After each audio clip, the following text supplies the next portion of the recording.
Hey, what's up guys? In today's video, we're going to be going over some interesting PlayStation news. If you find the video informative, drop it a like and consider subscribing if you haven't already. Now we're going to be reading from PlayStation Lifestyle where it says Sony investing $300 million to release first-party games on multiple platforms. Sony's first-party games have sold incredibly well during the last 3 months, but the company isn't resting on its laurels. During the most recent financial results, Sony revealed they are investing a further $300 million into their first-party studios with the aim of strengthening their games and releasing them on multiple platforms. Speaking during the latest earnings call, Sony clarified they will be investing approximately $308 million in its current first-party PlayStation studios. This money will not be used for any more acquisitions, which will come from a separate pot of money. Instead, the $300 million will be aimed at strengthening the portfolio from Sony and developing more first-party games like God of War Ragnarok, Marvel's Spider-Man 2, and Marvel's Wolverine. Sony will then be deploying that software on multiple platforms. Those multiple platforms weren't clarified, although their games are already released on PS5, PS4, and PC. The statement is most likely to be referring to just those 3 platforms rather than expanding to other consoles like Xbox. Sony's first-party game sales were up 84% during Q4 2022 when compared to the same time last year. Of course, Sony released Uncharted Legacy of Thieves Collection, Horizon Forbidden West, and Gran Turismo 7 between January and March 2022, while there were no first-party releases during those 3 months in 2021. On the other hand, sales of third-party games were down throughout the entire fiscal year despite the release of PlayStation exclusives like Ghostwire Tokyo, Babylon's Fall, and Sifu. The first-party sales more than made up for that deficit though. As revealed earlier, a total of 70.5 million games were sold on PS5 and PS4 in the last quarter, an increase of 6.6 million from the same period last year. So yeah, I just want to say that this is a really smart move from Sony because the best thing that Sony can do, in my opinion, is investing in themselves, because if Sony has proven anything since the start of the PS4 generation and the PS5 generation so far, it's that Sony is just continuing to make really top tier quality AAA narrative exclusives, and whenever they make a profit they just invest it right back into those same studios and they keep making sequels, and that's just what works for Sony. So I think this overall is a really good idea from Sony to do this instead of just worrying like, oh, we should invest this money in, acquisitions, because I'm not sure if you guys heard about this, but whenever Square Enix sold some of their branches and they got like $300 million from that, you know what Square Enix did?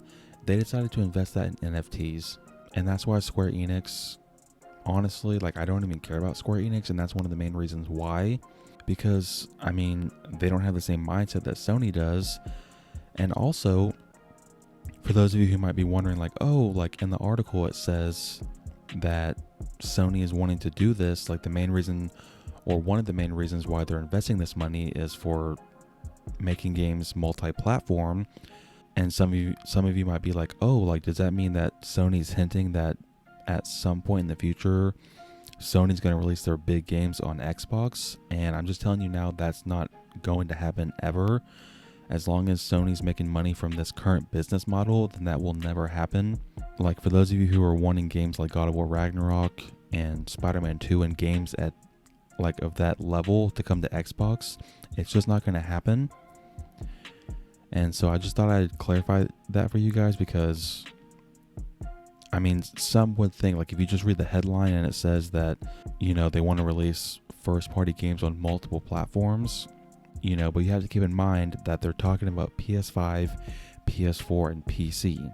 And so yeah, just to wrap this video up, I just want to really clarify and just double down on this is a really good move from Sony, because like I said, literally for the past decade, this business model has continued to work for Sony, and honestly it's not going to slow down, because even through January and March of this year, when Sony released the Uncharted collection and Forbidden West and Gran Turismo 7, Sony saw a massive spike in sales. And then whenever they released games like Ghostwire Tokyo and Babylon Fall and Sifu, then the sales they didn't plummet, but they did drop. So that just proves to Sony, when we release really big AAA games, then we make a lot of money. And then whenever we take risks and make like lower level games, then we don't really make as much money. So this is just proof to Sony that their business plan is working. And honestly, I am very happy because I want to keep seeing like major massive games from Insomniac and Guerrilla Games and Naughty Dog and Santa Monica. Like, I want to see what they can do for the PS5 and going forward in the future. And I'm just really glad that Sony isn't just hopping on the bandwagon and just like, oh, we got to go and buy Activision or something like that. Which I'm not like taking a shot at Xbox, because I mean, Xbox can afford to buy Activision, you know, but Sony has to be a lot smarter when it comes to their acquisitions and investing their money. And so, yeah, I'm just really glad Sony made this decision. But what do you guys think? Down below, let me know your thoughts on Sony investing $300 million into their first party games. Do you feel like that is a good move from Sony? Thank you guys so much for watching this video. I really appreciate it. If you enjoyed it or found it informative, drop it a like and consider subscribing if you're new by turning on the post notification bell so you don't miss my next upload. Until next time, guys, take care.